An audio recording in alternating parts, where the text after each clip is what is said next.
Good morning, everybody, and thank you for joining Let's Learn About ElderDog. This is Wednesday, January the 14th, 2026. Some housekeeping rules, please, would be please make sure that you mute your mic to block out any outside noise.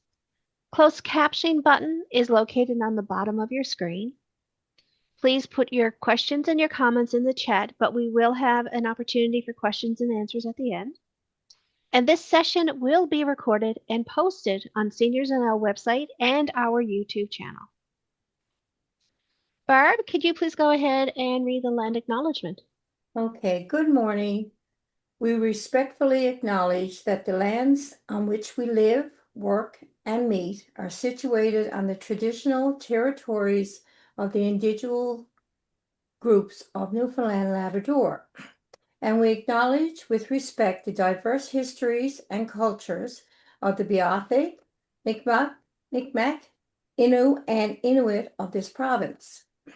We honor the diverse Indigenous peoples who have cared for this land for past generations and for the 7 generations to come. We are committed to listening, learning, and working in collaboration with Indigenous communities as we move towards reconciliation, respect, and mutual understanding. Let us carry this acknowledgement forward in our work and relationships as we strive to create a future that respects and embraces the wisdom of older adults and the diversity of all communities. Thank you, Barb. Welcome.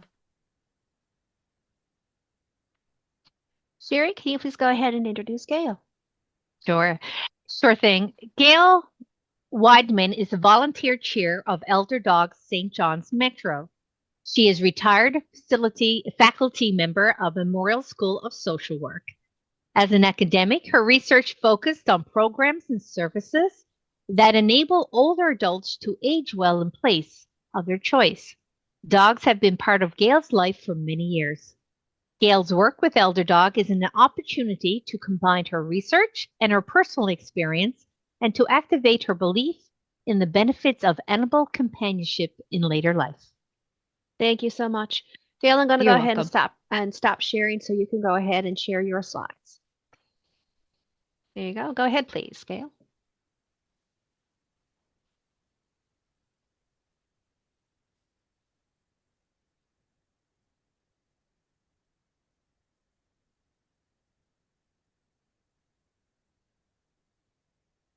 There you go. Perfect. We see your slide. You're on mute, Gail.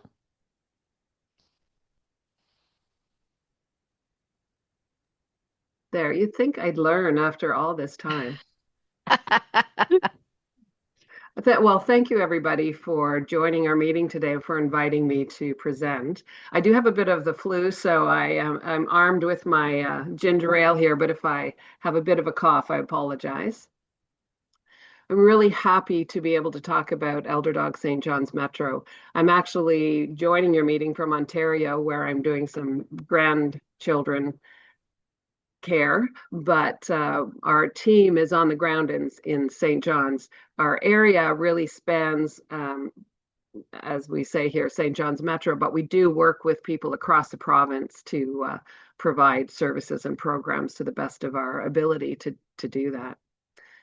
So I'm going to talk a little bit today about ElderDog, how it works, our vision, mission, and goals, the various roles and programs that we provide. And because I'm a researcher, I'm going to take all the fun of it and tell you a little bit about what the research says to support the goals that we have here at ElderDog. And I'm going to tell you a little bit of some of our stories that demonstrate sort of the scope of the practice that we provide.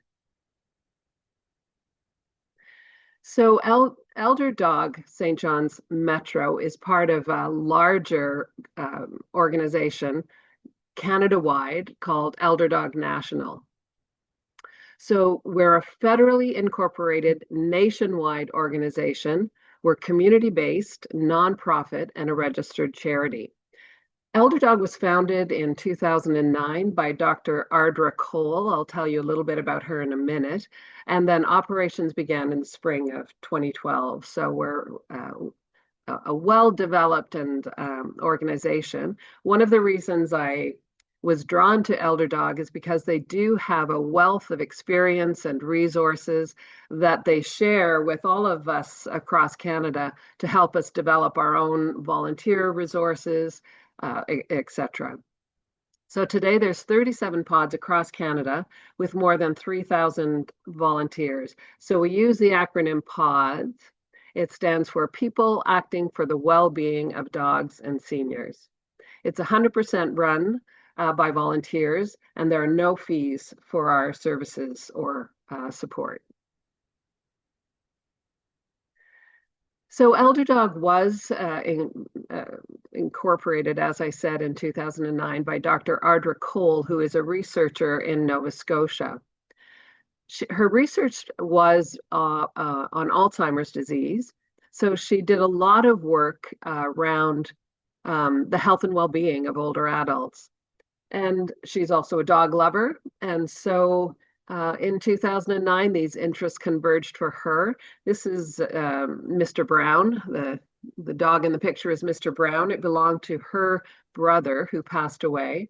And all of those experiences brought her to a place where she began to think about how can we develop a program that supports older adults to keep their canine companions.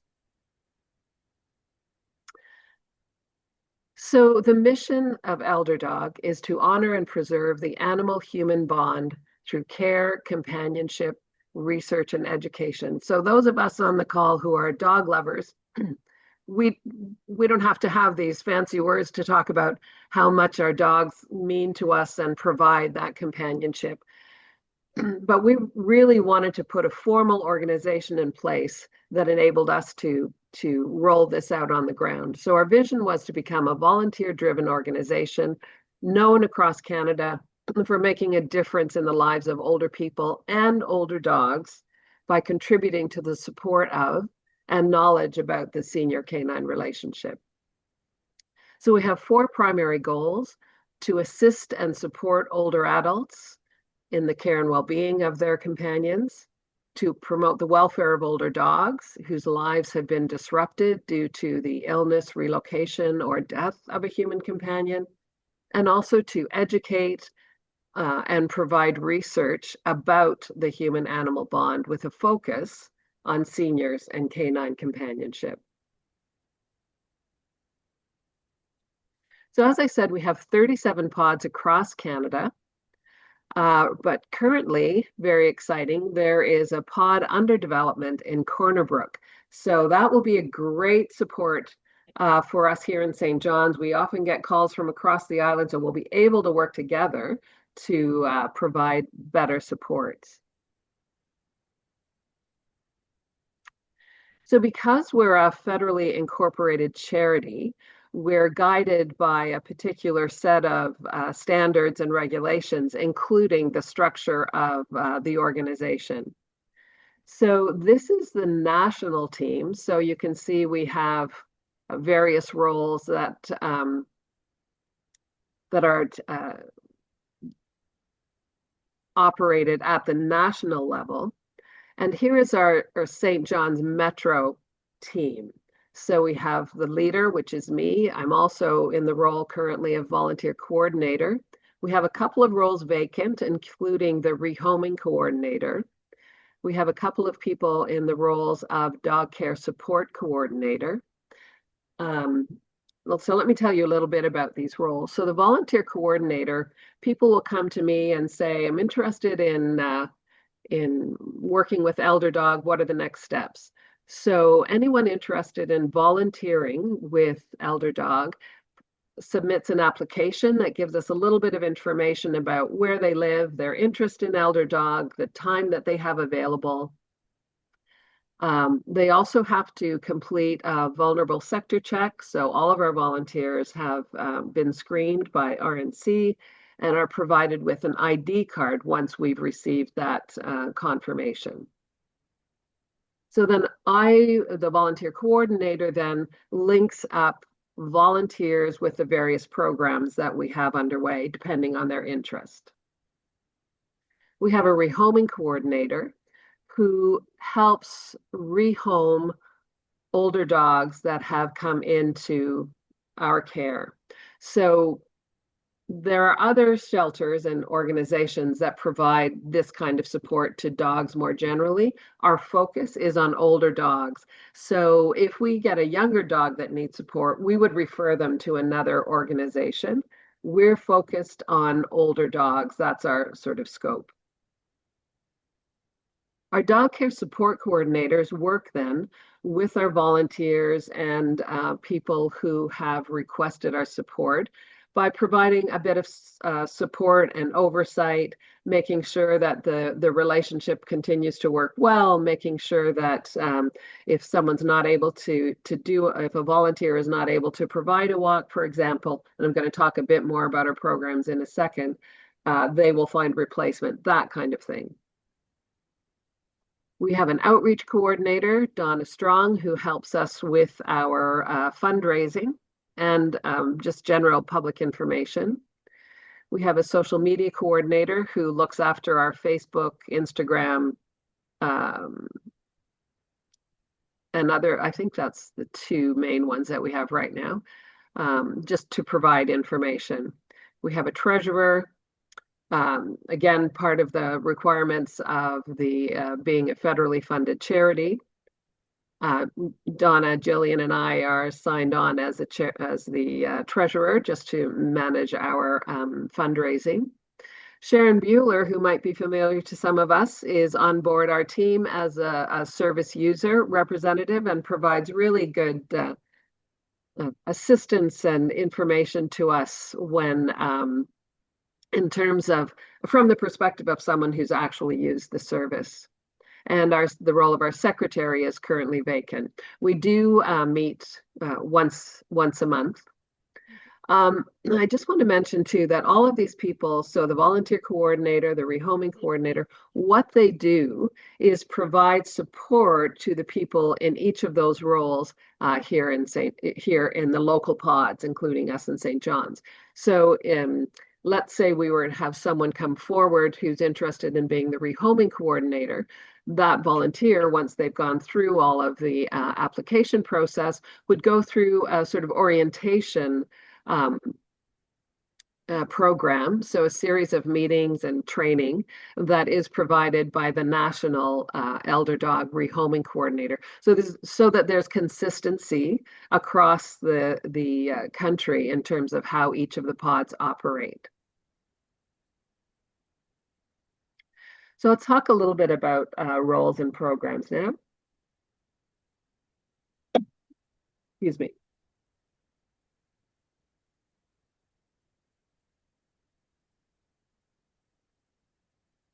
So the first program, our most important one, is dog care support.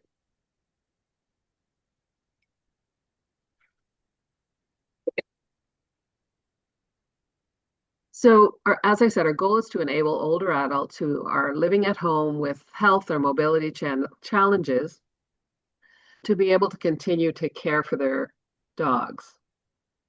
So our volunteers will help with walking, with exercising their dogs weekly, twice a week, whatever we are able to provide and the older adult wishes. We help with picking up of dog food, light tasks associated with animal hygiene, grooming, etc. We will help with transportation to and from the vet or groomer, and we'll help with temporary or foster care during a short-term requirement. As I said, all of our volunteers have been screened and wear their approved photo ID during their visit.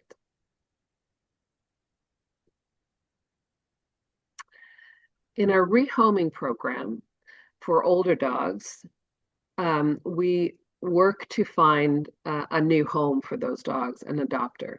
So for short term, we would find foster care in an approved foster home or adoption to an approved home. So the rehoming coordinator goes through a process of home visits, etc., to ensure that the environment is safe and appropriate for a dog. So we will help older adults transition their dogs to a new home.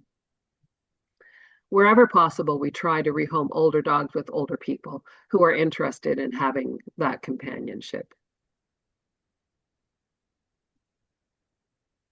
As I said, we also conduct research and provide education to our volunteers. As Audra Cole is a quite established researcher, as I said, from Mount St. Vincent, and she's done a lot of research, including this one, entitled Four-Legged Research Assistants Aim to Prove Dogs Can Live with Owners at Nursing Homes. So she's done a lot of work more generally around the impact of dog companionship in later life. We also, in terms of education, work with our volunteers to provide information about, through monthly Zoom meetings like this, provide information about canine body language awareness, behavior assessments, special care for senior dogs. And most recently, we had a meeting with all of our volunteers across the country around ageism and the impact of ageism in our interaction with older adult families. So here's how it works. The older adult, the family member, or a service provider reaches out to us, and the process begins. So I will ask one of our dog care support coordinator to contact the family and do a brief assessment, just trying to find out what are the family's needs, what are the dog's needs, what's the general health of the dog, general behavior of the dog, so that we can link the most appropriate volunteer to that family.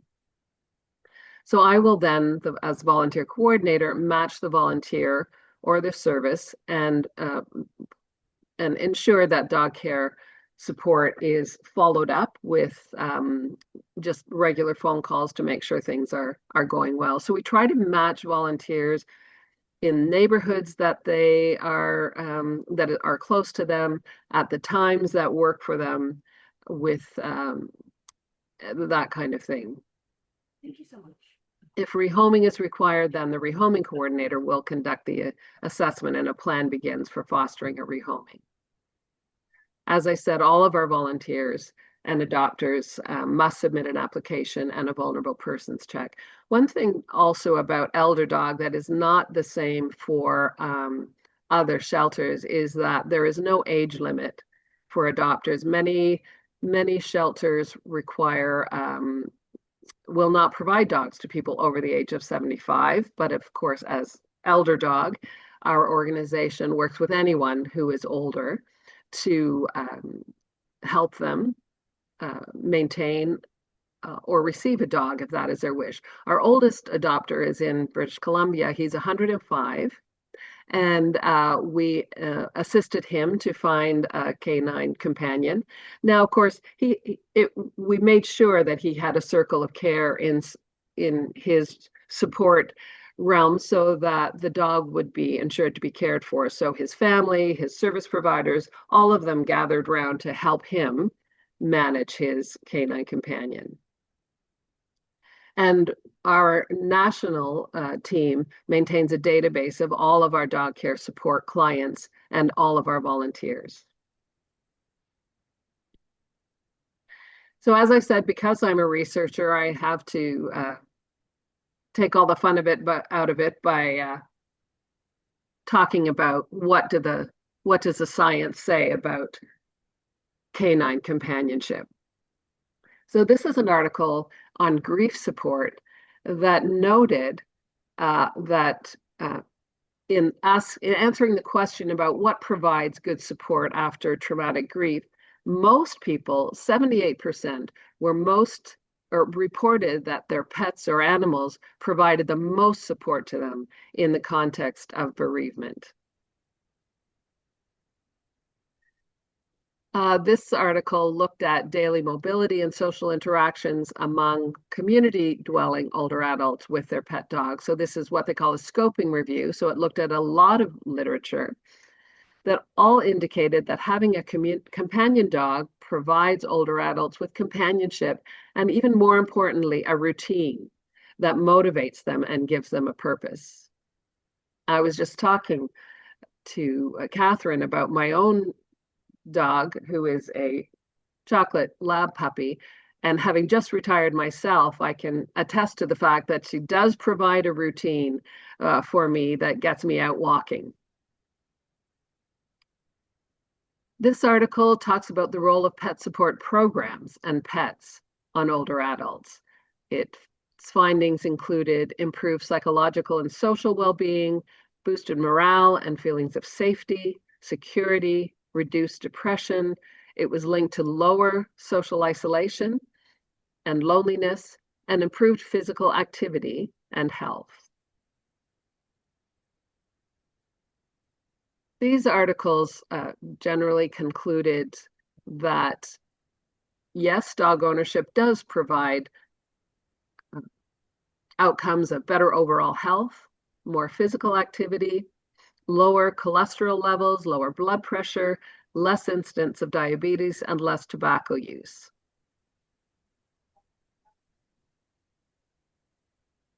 This article looked at the role of pets in supporting pain management. It found that having pets facilitates behaviors and thoughts that may enhance coping with pain through mood management, relaxation, behavioral and social activation.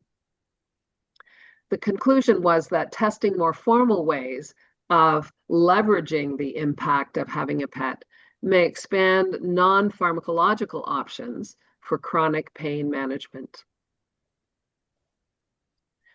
Oxytocin is an important indicator of well-being.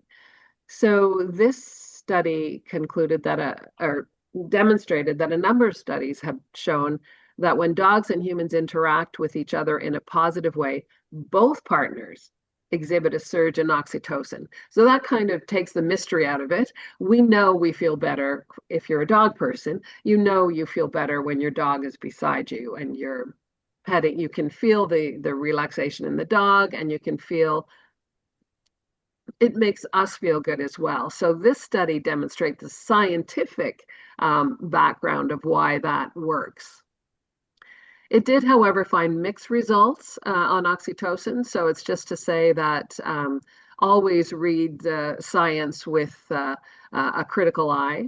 And so it suggests that there's a need for greater standardization of methodologies, just saying we need to do more work to ensure that we can accurately demonstrate that the relationship is impacted by this type of indicator, such as oxytocin release. This is my favorite article. It's an older one. It's called "Take One Pet and Call Me in the Morning." It describes the human-animal bond as perhaps stronger and more profound in later life than in any other age. They talk about the role of companion animals in providing one of the most accessible enhancements to a person's quality of life, increasing happiness, decreasing loneliness, improving physical functioning and emotional health. Companion animals can mitigate the effects of loss, as we said, and ease times of stressful transitions, such as retirement and bereavement. The routine associated with caring for pets restores order to lives that may be disrupted by loss and change. And an interesting point that they make is because of all the impacts and benefits of having a companion animal, pet loss is in fact a trauma that ought to be recognized when a transition takes place to long-term care, and suggests that during an intake interview, personnel might ask new residents what arrangements have been made for their pets, or at least assist them to manage the bereavement, acknowledging the impact of a pet loss. So we did some interviews with our local clients, and one of our clients talked about how important it was to him that his dog was able to get a regular walk that he could no longer provide. And he talked about the companionship. A lot of people like companionship. Being alone, I get feelings some people feel neglected or things don't matter anymore. If they have a dog and you have people coming to walk your dog, things are just better. So the dog walk is a part of the interaction, but the visit from the volunteer is beneficial as well. So I wanted to provide you with a few stories from our program.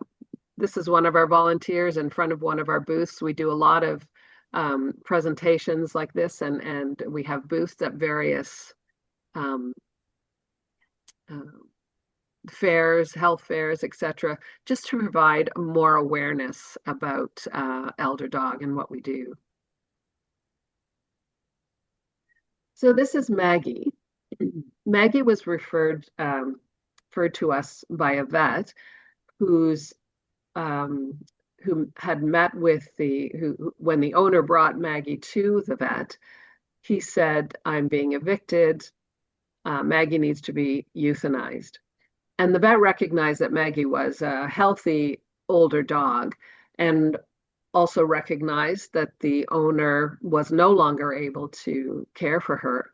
It was a bit of an emergency situation. We got this call on a Friday. It seems like we get all of those kinds of calls on a Friday. And over the weekend, we managed to find an approved volunteer who was interested in taking Maggie on. The family, the foster family or the new adopters really loved Maggie and provided a good home for her in her last year of life. Sadly, she passed away. But in addition, we were able to coordinate meetings with the owner because we have the support of and oversight of the dog care support coordinator. And Maggie's new family had the previous owner over for many meals and visits so that he could continue to have a relationship with Maggie. Again, that is something that we could only encourage because we have the oversight of the dog care support coordinator. This is Hudson. Hudson is a young golden retriever who had been gifted to an older adult couple. And if anyone's had golden retrievers, you can imagine the challenge for an older adult family to manage the energy of the golden retriever.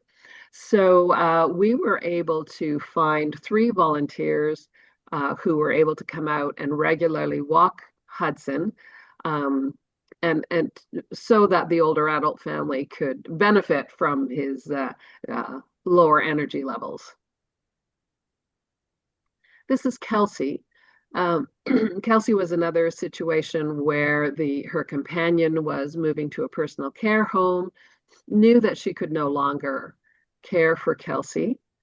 And so we were able to find a new family for Kelsey outside of St. John's. Kelsey's owner could not provide the kind of healthcare support. She had really not been to the vet for many, many years.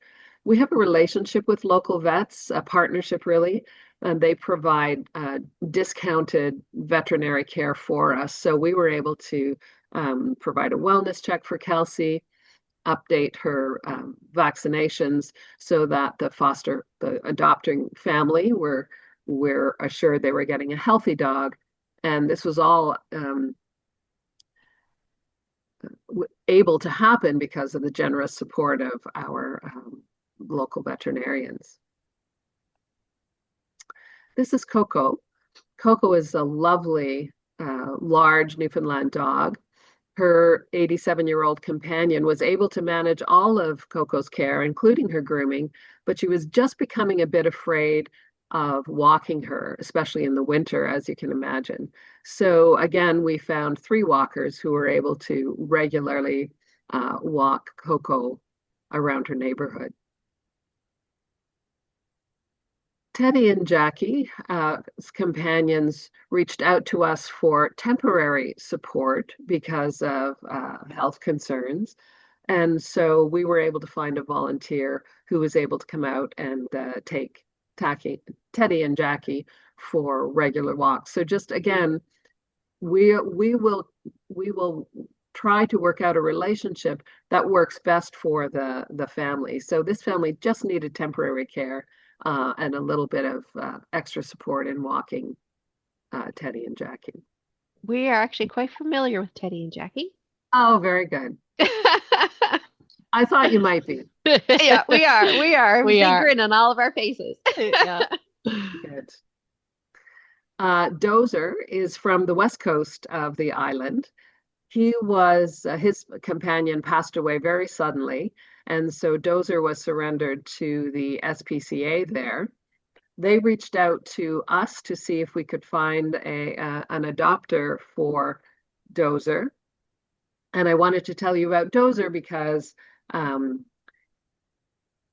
he's an example of how we've worked together with our resources across the island. Dozer found a new home here in St. John's, and his family is delighted. This is not sure if that's part of Dozer's new family or not, but it worked very well because the SPCA in Stephenville were able to arrange for volunteer transport to St. John's, where he now lives with his forever home. Which one is Dozer? There's two dogs in the picture. Oh, this is Dozer here.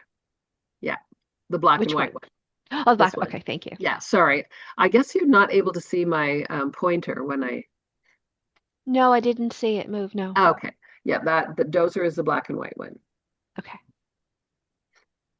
And these are Sunny and Cher, our most recent foster care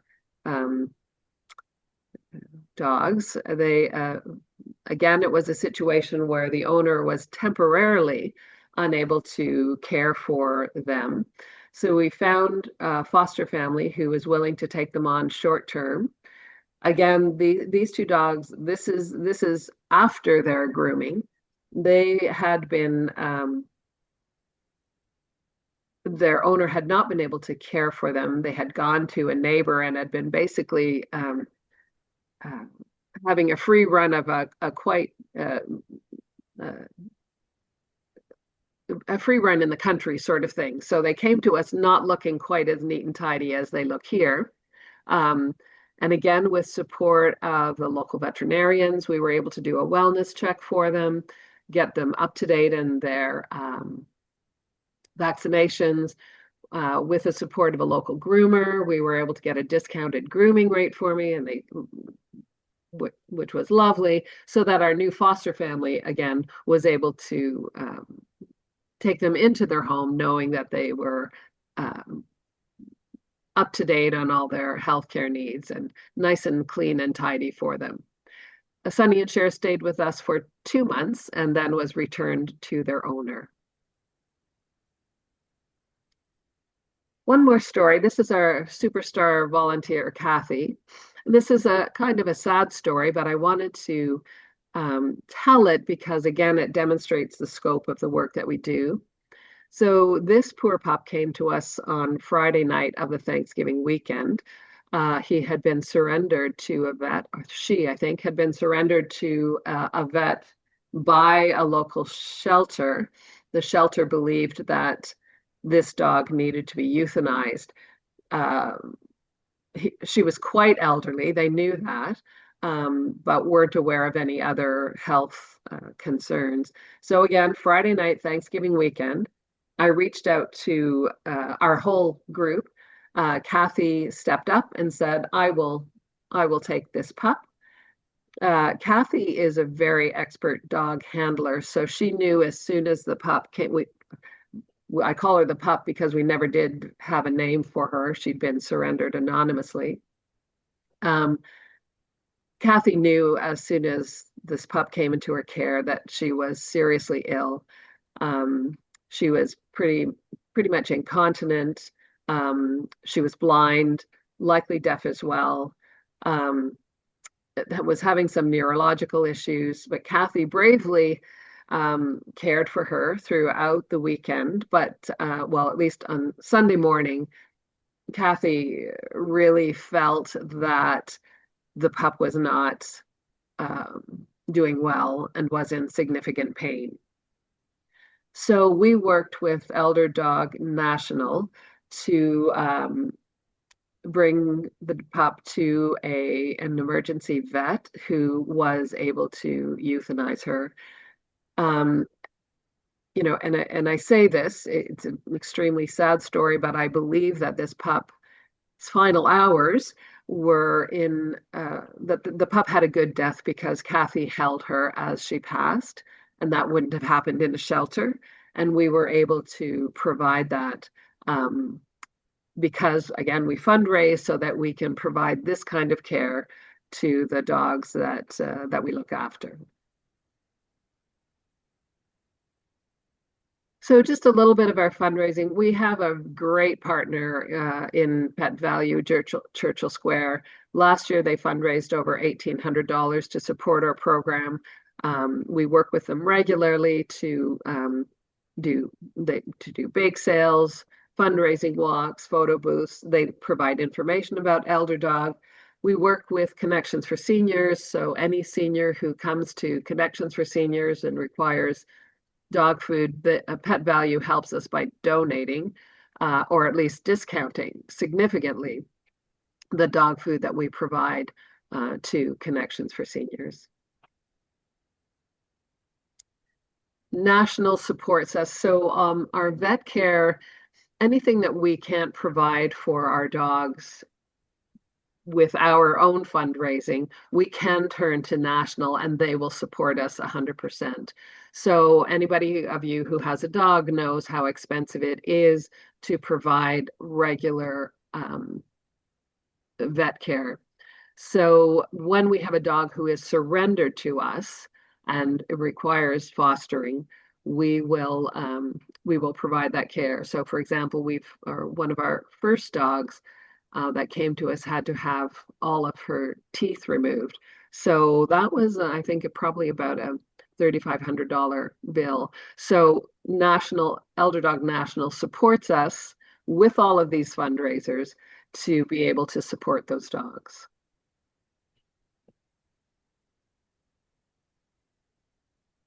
Here is our contact information. We have a Facebook account. My email is there. This is my phone number. Anybody can reach out to me and I will try to find the support that they need. This is the information for ElderDog Canada. You can go on to their website, ElderDog.ca, and find out a lot more about ElderDog and our programs. All right, that's all I have for now. If I do have a literature review, the list of all of the articles that we've considered that support our work, and I don't know if you will share the presentation, Catherine, but I'm happy to send this to you so that information is available to you. And I'm going to stop sharing now, and I'd be happy to take questions. Thank you so much. I'm actually just going to go ahead and share my screen to get my slides ready to continue. Does anybody have any questions for Gail? Yes, I would like to direct one if I could. I'm not a very good typist, although otherwise I'd put it in the chat. You're able to hear me there? Gail, Absolutely, might be hearing I feel your pain on the flu thing. I've been flattened for 2 weeks, both Oh myself and my dear. wife. Oh, it's terrible. First day, get my head out of the pillow. So it's good to start off the day this way. I chair a group called the Pet Owners Collective in Newfoundland, Labrador. We started within the last year, and we're growing. You know, we have about 50 people with us. So we're a hub. We're the people who ask the questions that groups who depend on status quo for support can't ask because it may make them vulnerable. So we're focused on accessible, affordable access to pet health care, animal health care. And we're right into that. And we're dealing with a lot of other issues as well. But my question to you specifically is, first of all, thank you and Elder Dog for the work that you do. And as an elder myself, a senior, closer to 80 than 70, I understand what it's all about.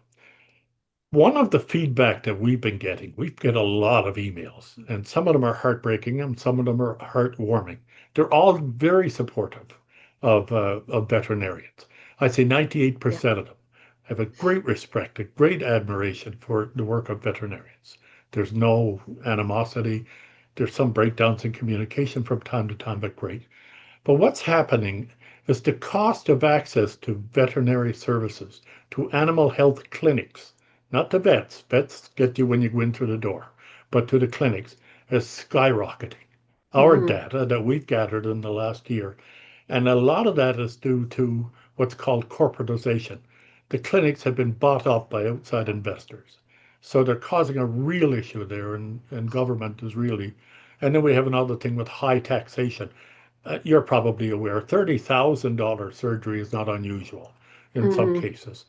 $30,000 with 15% sales tax is $4,500 on top Mhm. if you're lucky with 3,000. So huge costs going up.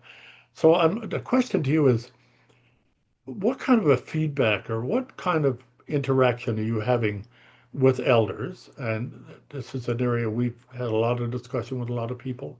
They just can't afford to have their animal for their mental health and for their physical health. They have to get out and walk every day in community.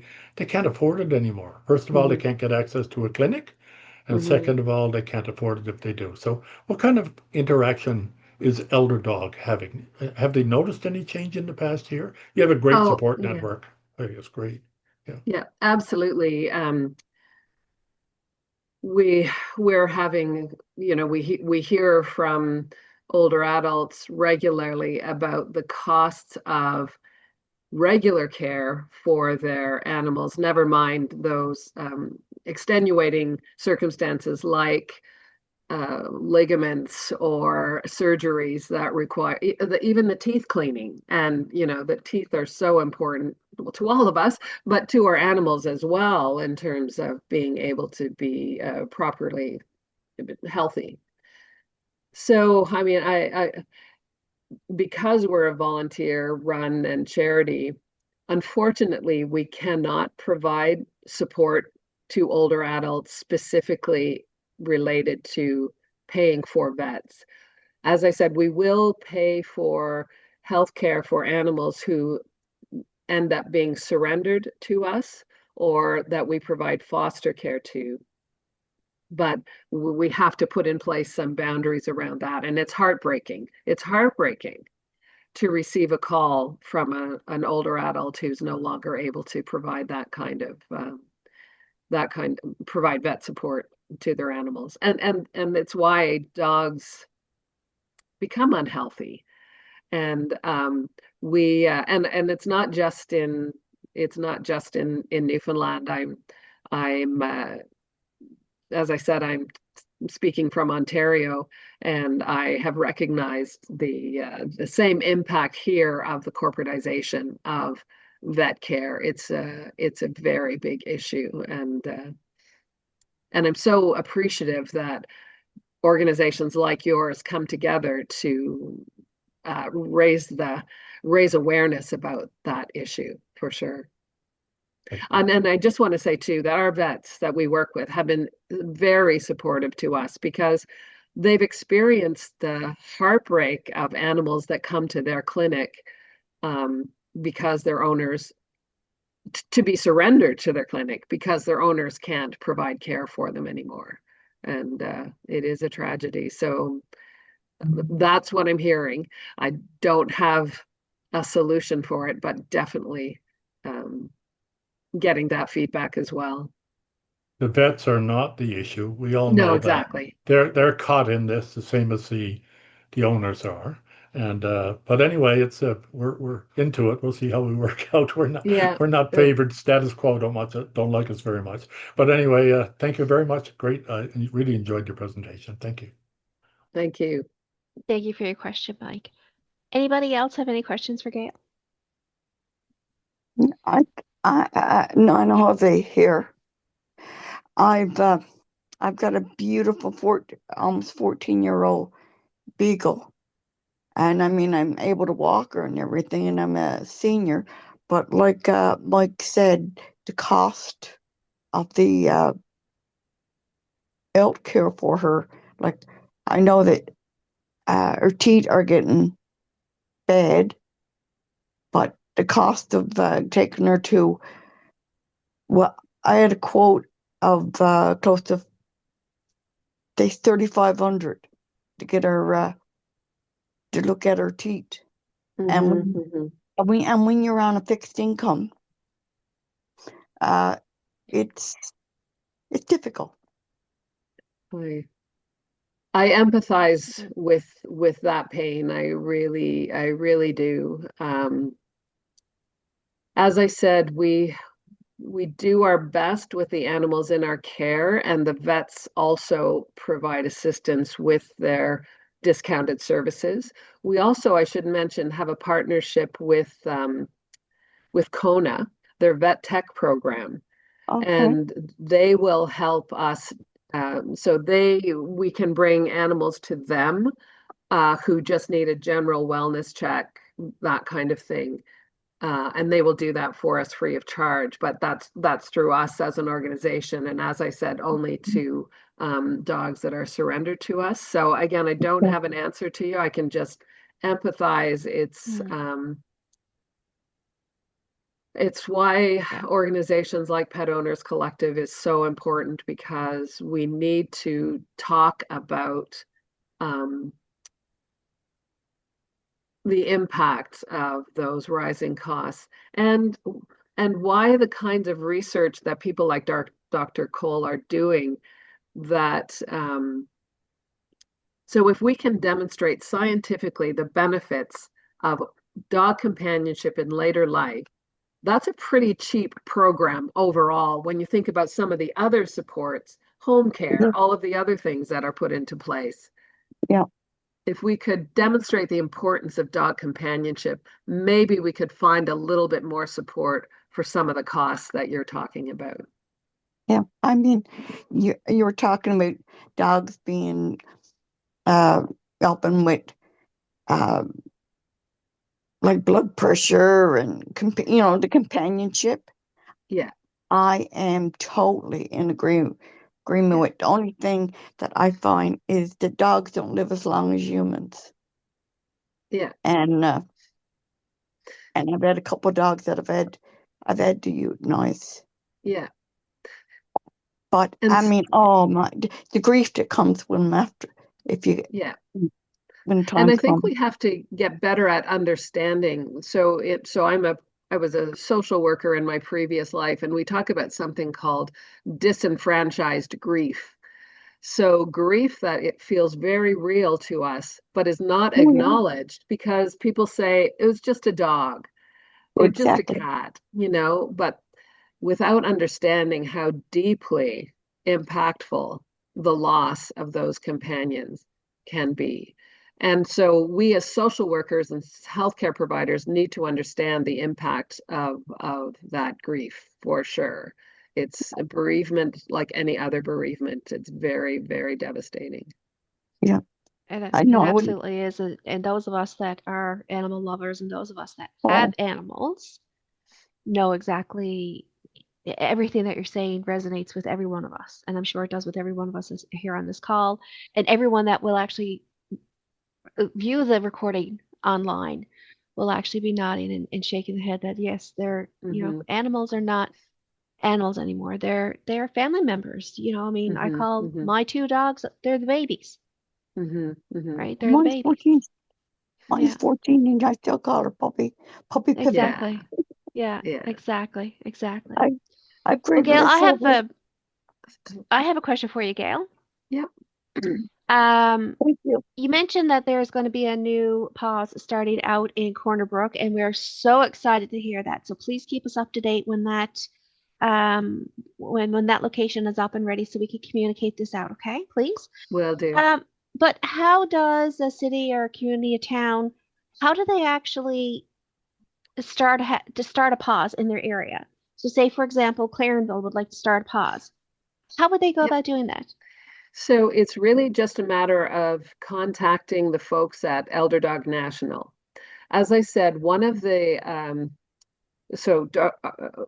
benefits, one of the things that drew me to ElderDog was because there was this whole structure of support and resources already developed. We don't need to reinvent the wheel. There's volunteer training resources. All of the forms are already developed for assessment. All of the guidelines, all of those things have already been thought through and developed. We've been around, as I said, for 23 years. No, sorry, my math, 14 years. So those are already there. So if anyone is interested in starting up a pod, they just reach out to ElderDog.ca. There's contact info there.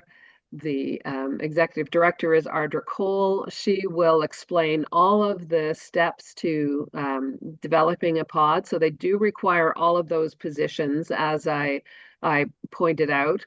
So they require a volunteer coordinator, a rehoming coordinator, a treasurer, a secretary. All of those roles need to be in place. And once they are, then you can talk about, then you can develop your own pod. It's, as I said, it's a very well supported organization. They help us with training, they help us with recruiting, with problem solving, with all of those normal challenges that new organizations experience. So. All right. Thank you. Thank you very much. Anybody else have a question for Gail? No? Okay. Thank you so much. So, Gail, before I move on, I just want to, personally say thank you so much. This, for me, was an absolutely beautiful presentation. Well, I thank you. appreciate everything that ElderDog does, and it resonates. It hits the heart. It resonates. So thank you so much. Thank you, Gail. And thank you, You're everyone. welcome. The slide that you see on your screen, can everybody see my screen, by the way? Yep. Yes? Perfect. Thank you so much. This is a slide that just talks about Seniors NL, of course, what we do and who we are. So we do have an information and referral walk-in service through walk-in, phone, and email. 1 second, please. My apologies. I don't know where my screen is going. It's okay on this screen, Catherine. Perfect. Thank you. Gail, your cough is coming through on the phone line. So our walk-in service, our information referral, we deal with issues and questions such as, housing, elder abuse, health, daily living, just to name a few. Community outreach and engagement would be myself, Barb, Sherry, Courtney, who is I'm not sure if Courtney's on this call or not, along with Mary. So we are the individuals that prepare these presentations, do speaking events, get material together for you guys, along with our bi-weekly newsletter. And we also have a social prescribing, our link workers that are actually in our family care teams, working directly with our healthcare professionals, providing a range of non-clinical services in the community to improve health and well-being. And we also have 7 altogether now across the province. Thank you. Our next sessions coming up would be let's learn about how to improve the quality of life of deaf seniors, and this is on January the 21st. And then we have our second Tea and Talk session, which is called Brain Health and Dementia. That's coming up on January the 27th with Norabridge group with MUN. So please, by all means, if you'd like to register for those events, you can see if you're in our newsletter, you have the links within our newsletter, but you could also go to our website. We have an upcoming calendar of events page now posted that you can see all of our events that are coming up, and we are adding new events, possibly adding new events every week. On the screen, you see Seniors NL information. By all means, you can reach out to us for anything at all. We are here to help and provide you information. Before we end today's session, does anybody else have any questions, comments, or concerns that they would like to raise to Gail? I just want to say thank you, Gail. A wonderful, wonderful presentation. Oh, you're most welcome. And I just want to say that we're trying to get the word out we have many volunteers who have come forward to assist us, who just want to walk dogs, they want to help older adults, they recognize the importance of dog companionship, they want to be sure that older adults are able to keep their animals. But we have fewer seniors come forward. So I have volunteer walkers waiting in the wings, but we don't have a lot of people reaching out to us who are older adults, and that's kind of surprised us. So please spread the word and share our contact information, and we're very appreciative of the opportunity to present today. So thank you. Gail, I'll follow up with you after the call. Okay. If you would send us some information, about the volunteer program, we'd be more than happy to share this in our biweekly newsletter. Excellent. Thank you, Catherine. Catherine, there is there's something in. Go ahead. Yes, go ahead. I didn't know if you were paying attention to the chat there, Sherry. There is a comment there in the chat made. This is from Mike. So thanks so much. Municipalities, Newfoundland have a great network. Perhaps you can spread the word through them as well. Great point, Mike. And we actually have several municipalities on our distribution list for our newsletter too. But I mean, that's something that we can talk about, Gail. Excellent. Thank you. I've got this from the town council in Chance Cove. They have it under. Oh, lovely. Yeah. Lovely. Shout out to Chance Cove. Thanks so much. Well, once again, thank you everybody for attending today's call, and a huge appreciation to Gail and the team with ElderDog. Thank you everybody, and have a great day. Thank Thank you. you. Bye-bye.